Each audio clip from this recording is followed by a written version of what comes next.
नमस्कार, आप देख रहे हैं आवाज इंडिया, देश की भरोसेमंद आवाज। मैं हूं पिंकी।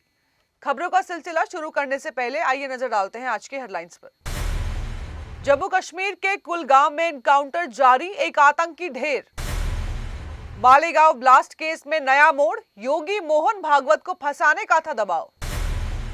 अजमेर में अवैध अतिक्रमण पर बुलडोजर एक्शन, 268 अतिक्रमण ढहाए।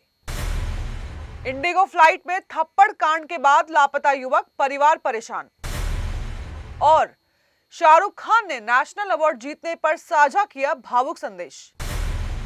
अब खबरें विस्तार से।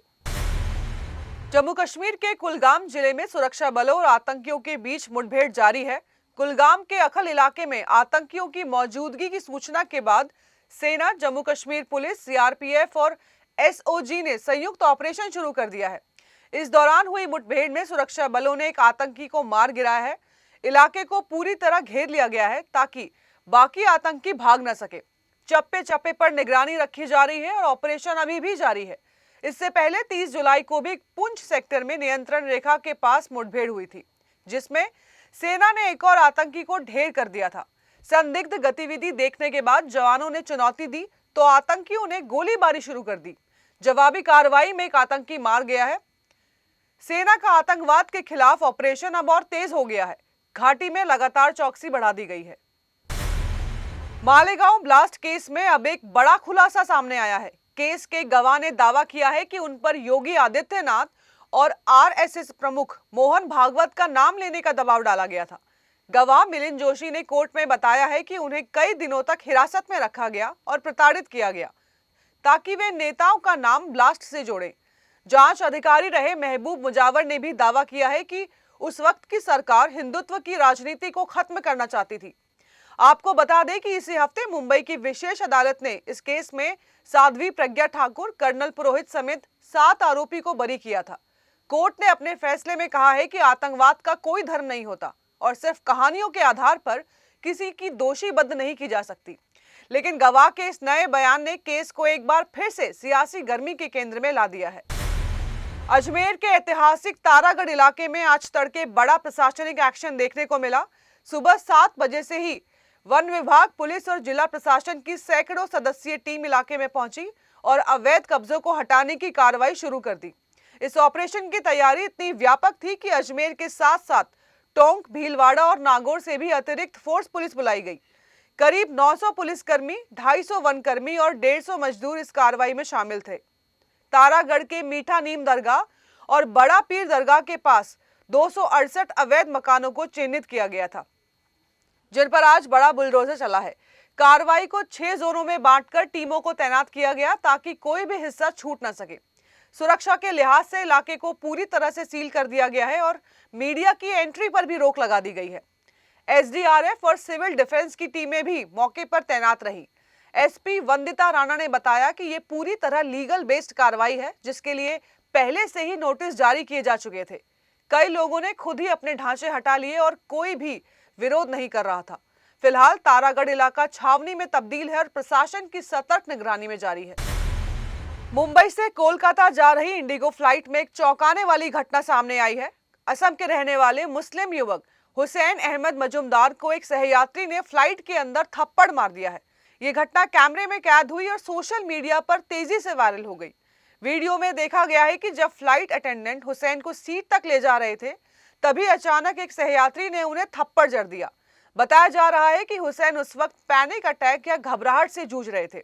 इस घटना के बाद कुछ यात्री और क्रू मेंबर्स ने मारपीट का विरोध भी किया, लेकिन फ्लाइट को कोलकाता पहुंचते ही हुसैन को अनुशासनहीन बताते हुए सुरक्षा एजेंसियों के हवाले कर दिया गया। अब सवाल ये उठ रहा है कि उसके बाद हुसैन आखिर गए कहां? हुसैन को कोलकाता से सिलचर के लिए दूसरी फ्लाइट पकड़नी थी, लेकिन वो वहां पहुंचे ही नहीं। परिजन सिलचर एयरपोर्ट पर इंतजार करते रहे, लेकिन हुसैन का कुछ पता नहीं चला। उसका मोबाइल फोन भी बंद था और परिजनों को आशंका है कि वो मुंबई में ही छूट गया। घर वालों ने पुलिस में रिपोर्ट दर्ज कराई है, लेकिन अब तक कोई भी ठोस जानकारी नहीं मिली है। हुसैन के पिता कैंसर से जूझ रहे हैं और उन्होंने कहा कि उनका बेटा ही उनका सहारा था। इंडिगो एयरलाइंस ने इस घटना पर प्रतिक्रिया देते हुए कहा है कि फ्लाइट में किसी भी प्रकार की अभद्रता को बर्दाश्त नहीं किया जाएगा। क्रू ने नियमों के मुताबिक कार्रवाई की, लेकिन एयरलाइंस की ओर से अभी तक ये साफ नहीं किया गया है कि हुसैन को बाद में अस्पताल, संरक्षण केंद्र या किसी अन्य जगह पर ले जाया गया है या नहीं। राजस्थान में मॉनसून ने इस बार रिकॉर्ड तोड़ दिया है और इसके साथ ही लेकर आया है बाढ़ का गंभीर संकट। राज्य के कई हिस्सों में लगातार बारिश से हालात बेकाबू हो गए हैं। जयपुर, कोटा, अजमेर, उदयपुर, टोंक, सवाई माधोपुर और भरतपुर जैसे जिलों में सड़कें दरिया बन चुकी हैं। नदियां और नाले उफान पर हैं और आजीवन पूरी तरह से अस्त व्यस्त हो गया है। हालात इतने बिगड़ चुके हैं कि कई जगह राहत और बचाव कार्य भी जारी है। बारिश की वजह से सब कुछ धीमा पड़ गया है। धौलपुर में चंबल नदी ने तबाही मचा दी है। नदी का जल स्तर खतरे के निशान से करीब 12 मीटर ऊपर पहुंच गया है और कई बस्तियां जलमग्न हो गई हैं। हालात की गंभीरता को देखते हुए सेना को मोर्चा संभालना पड़ा। पार्वती बांध के 4 गेट खोल दिए गए हैं, जिससे जल स्तर बढ़ने की चेतावनी दी गई है। मौसम विभाग ने अगले 24 घंटों के लिए जिलों में रेड अलर्ट जारी कर दिया है और 6 जिलों में भारी बारिश की संभावना जताई गई है।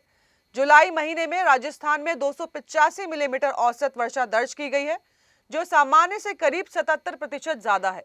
ये बारिश बीते 59 सालों में दूसरी सबसे बड़ी बरसात मानी जा रही है। राजस्थान में फिलहाल हालात चिंताजनक बने हुए हैं और प्रशासन 24 घंटे अलर्ट पर है। वक्त हो चला है एक छोटे से ब्रेक का।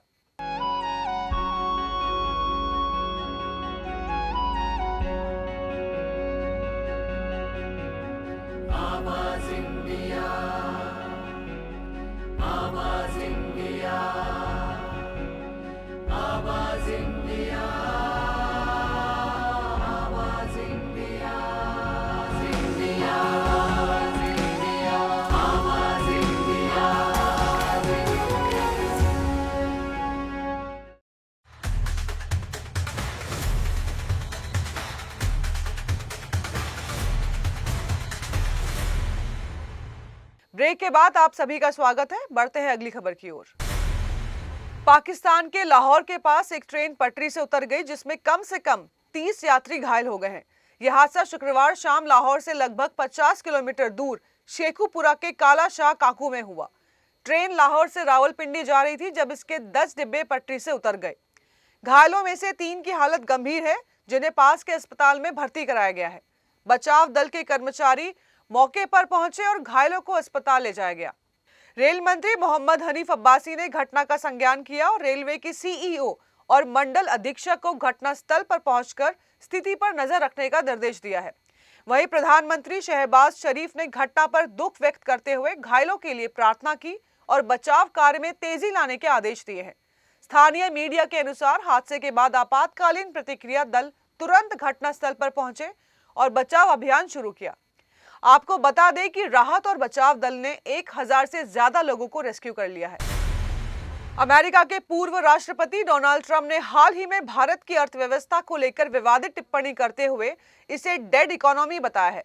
लेकिन अब भारत ने आंकड़ों की ऐसी बौछार कर दी है कि ट्रंप की बोलती बंद हो सकती है। जुलाई 2025 में देश का GST collection record 1.96 lakh crore रुपए तक पहुंच गया। यह जून के मुकाबले 7.5% की ग्रोथ है। लगातार 7वां महीना है जब जीएसटी कलेक्शन 1.8 लाख करोड़ से ज्यादा रहा है। सरकारी आंकड़ों के मुताबिक अप्रैल से जुलाई के बीच कुल जीएसटी कलेक्शन 8.18 लाख रुपए करोड़ तक जा पहुंचा है, जो पिछले साल की तुलना में 10.7% की बढ़त है। इस जबरदस्त प्रदर्शन ने भारत की अर्थव्यवस्था को लेकर उठाए गए तमाम सवालों का मुंह तोड़ जवाब दिया है। केंद्रीय मंत्री पीयूष गोयल ने भी संसद में कहा था कि भारत दुनिया की सबसे तेजी से बढ़ती अर्थव्यवस्था है और जल्द ही तीसरी सबसे बड़ी इकोनॉमी बनने जा रहा है। अप्रैल 2025 में भारत ने अब तक का सबसे बड़ा जीएसटी कलेक्शन 2.37 लाख करोड़ दर्ज किया था। वहीं जुलाई में नेट जीएसटी रेवेन्यू बढ़कर 1.59 लाख रुपए तक पहुंच गया है। जानकारों का मानना है कि ये आंकड़े इस बात का प्रमाण है कि भारत की अर्थव्यवस्था ग्लोबल दबाव के बावजूद स्थिर बनी हुई है और देश की खपत क्षमता लगातार बढ़ रही है। अब सवाल यह है कि क्या डोनाल्ड ट्रंप अपने बयान पर फिर से विचार करेंगे, क्योंकि भारत अब सिर्फ आंकड़ों से नहीं, हकीकत से भी डेड इकोनॉमी के नैरेटिव को फेल कर रहा है। भारत अमेरिका के बीच व्यापार तनाव के माहौल में एक बड़ी राहत की खबर सामने आई है। अमेरिकी राष्ट्रपति डोनाल्ड ट्रंप ने भले ही भारत पर 25% टैरिफ लगाने का ऐलान कर दिया हो, लेकिन डीजल, विमान ईंधन और कुछ खास पेट्रोलियम उत्पादों को इससे छूट दी गई है। इससे उन भारतीय कंपनियों को राहत मिली है जो अमेरिका को ईंधन का निर्यात करती है। सूत्रों की माने तो ये फैसला बिना किसी औपचारिक घोषणा के चुपचाप लिया गया है और इसे ट्रंप की रणनीतिक चाल माना जा रहा है। इस बीच एक और अहम पहलू सामने आया है। ट्रंप के दक्षिण एशियाई मामलों में वरिष्ठ सलाहकार रिकी गिल अगले हफ्ते भारत दौरे पर आने वाले हैं। संभावना जताई जा रही है कि भारत और अमेरिका के बीच रुकी हुई ट्रेड डील को लेकर फिर से बातचीत शुरू हो सकती है। हालांकि तस्वीर अभी पूरी तरह से साफ नहीं है। अमेरिका ने भारत के रूस के साथ बढ़ते रक्षा और ऊर्जा रिश्तों पर सख्ती की चेतावनी दी थी। ये चेतावनी अब भी कायम है, लेकिन इस पर जुर्माने की प्रकृति और समय को लेकर रहस्य बना हुआ है। तो क्या भारत और अमेरिका के रिश्तों में टकराव की जगह अब संवाद की गुंजाइश बनी है, या फिर यह सिर्फ रणनीतिक चुप्पी है किसी बड़े फैसले से पहले की? इन सवालों के जवाब अगले कुछ हफ्तों में सामने आ सकते हैं। दिल्ली हाई कोर्ट ने केंद्र सरकार को फिल्म उदयपुर फाइल्स पर पुनर्विचार करने का निर्देश दिया है। कोर्ट ने सवाल उठाया है कि क्या सरकार को फिल्म में कट्स और एडिट्स का आदेश देने का अधिकार है। यह मामला 2022 में दर्ज ही कन्हैया लाल की हत्या पर आधारित फिल्म से जुड़ा है, जिसे लेकर सरकार ने पहले कुछ कट्स के साथ रिलीज की अनुमति दी थी। कोर्ट ने सरकार से 6 अगस्त तक इस पर दोबारा विचार करने को कहा है।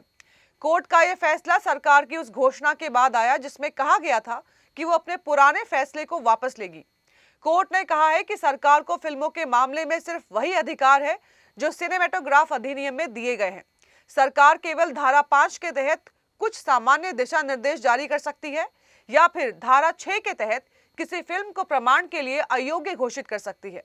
कोर्ट ने सरकार से कहा है कि वो 4 अगस्त तक अपना पक्ष रखें ताकि 8 अगस्त को फिल्म की तय रिलीज से पहले समय रहते फैसला हो सके।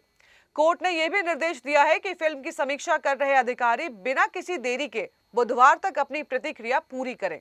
अब देखना यह है कि यह फिल्म आखिर कब रिलीज होगी और इसे हरी झंडी कब तक मिलेगी। शाहरुख खान ने अपनी फिल्म जवान के लिए बेस्ट एक्टर का नेशनल अवार्ड जीत लिया है। उन्होंने एक लंबी वीडियो साझा कर नेशनल अवार्ड्स ज्यूरी, सरकार, अपनी टीम, परिवार और फैंस को शुक्रिया कहा। शाहरुख ने कहा है कि यह अवार्ड उनके लिए बहुत मायने रखता है और उन्हें आगे बढ़ने के लिए प्रेरित करेगा। उन्होंने अपनी टीम और मैनेजमेंट की भी तारीफ की और कहा है कि उनके लिए ये किसी मुकाम तक पहुंचने से कम नहीं है। शाहरुख ने अपने परिवार को भी शुक्रिया कहा जिन्होंने उनके सिनेमा के प्रति जुनून को समझा और उनका साथ दिया। शाहरुख खान ने अपने फैंस को शुक्रिया कहा और कहा है कि यह अवार्ड उनके लिए है। वो जल्द ही फिर से थिएटर में वापसी करेंगे और स्क्रीन पर दिखाई देंगे। शाहरुख ने अपने वीडियो में अपनी भावनाओं को व्यक्त किया और कहा है कि यह अवार्ड उनके लिए एक रिमाइंडर है कि एक्टिंग सिर्फ काम नहीं है बल्कि एक जिम्मेदारी भी है। साथ ही उन्होंने भारत सरकार का भी शुक्रिया कहा और कहा है कि वो इस सम्मान का इस्तेमाल आगे बढ़ने के लिए करेंगे। मलयालम सिनेमा के जाने माने अभिनेता और मिमिक्री कलाकार कलाभवन नवाज का निधन हो गया है। वो शुक्रवार शाम को चोट्टानिकारा स्थित एक होटल के कमरे में मृत पाए गए। नवाज एक फिल्म की शूटिंग के सिलसिले में होटल में ठहरे हुए थे। पुलिस ने बताया कि अभिनेता को दिल का दौरा पड़ने की आशंका है, लेकिन अभी तक उनकी मौत के पुख्ता कारणों का पता नहीं चल पाया है। नवाज को शुक्रवार शाम को चेकआउट करना था, लेकिन जब वो चेकआउट के लिए लंबे समय तक रिसेप्शन में नहीं पहुंचे तो होटल के कर्मचारी उनके कमरे में पहुंचे, जहां वो बेहोशी की हालत में पाए गए। होटल कर्मचारी ने पुलिस को सूचित किया। इसके बाद उन्हें अस्पताल ले जाया गया, जहां डॉक्टरों ने उन्हें मृत घोषित कर दिया। आपको बता दें कि नवाज ने अपने करियर की शुरुआत 1995 में की थी और वो चैतन्य मन, जूनियर मैड्रिक, चंदा मामा जैसी कई चर्चित फिल्मों में नजर आए थे। वो आखिरी बार फिल्म डिटेक्टिव उज्ज्वलन में दिखे थे। नवाज के निधन की खबर से उनके फैंस और इंडस्ट्री में शोक की लहर है। मुख्यमंत्री पिनरई विजयन ने भी उनके निधन पर शोक व्यक्त किया है। सोशल मीडिया पर फैंस उनके अचानक निधन को लेकर शोक व्यक्त कर रहे हैं। फिलहाल के लिए आवाज इंडिया समाचारों में इतना ही। जुड़े रहिए आवाज इंडिया के साथ। जल्द होगी आपसे फिर मुलाकात। तब तक के लिए नमस्कार।